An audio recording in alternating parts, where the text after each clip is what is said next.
السلام علیکم ورحمۃ اللہ وبرکاتہ۔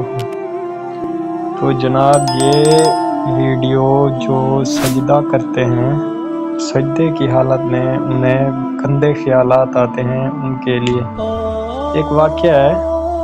حضرت ڈاکٹر عبدالحی صاحب رحمۃ اللہ علیہ کی خدمت میں ایک صاحب آئے اور عرض کیا کہ حضرت میں بہت پریشان ہوں، اس لیے کہ میری نمازیں کسی کام کی نہیں۔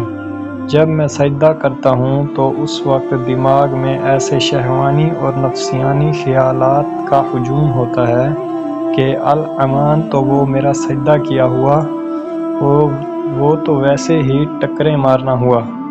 میں تو بہت پریشان ہوں کہ کس طرح اس مصیبت سے نجات پاؤں۔ تو ہمارے حضرت رحمۃ اللہ علیہ نے فرمایا کہ تم یہ جو سجدہ کرتے ہو، تمہارے خیالات میں یہ کیسا سجدہ ہے؟ اس نے کہا کہ حضرت بڑا ناپاک اور بڑا گندا سجدہ ہے، اس لیے کہ اس میں ناپاک اور گندے شہوانی خیالات آتے ہیں۔ حضرت نے فرمایا کہ یہ ناپاک اور گندا سجدہ تو اللہ میاں کو نہیں کرنا چاہیے۔ اچھا ایسا کرو، تم یہ ناپاک سجدہ مجھے کر لو، اس لیے کہ اللہ تعالیٰ کے لیے تو بہت پاکیزہ اور اعلیٰ قسم کا سجدہ ہونا چاہیے، اور یہ ناپاک سجدہ ہے، یہ مجھ ناپاک کے سامنے کر لو۔ وہ صاحب کہنے لگے توبہ توبہ، آپ کے سامنے کیسے سجدہ کر لوں؟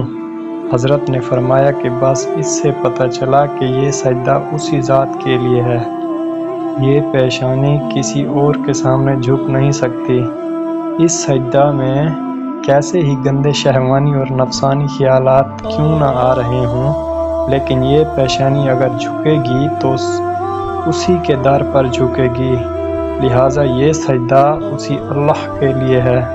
اور اگر یہ فاسد خیالات غیر اختیاری طور پر آ رہے ہیں تو انشاءاللہ یہ تمہارا کچھ نہیں بگاڑیں گے، یہ اللہ تعالیٰ کے یہاں معاف ہے۔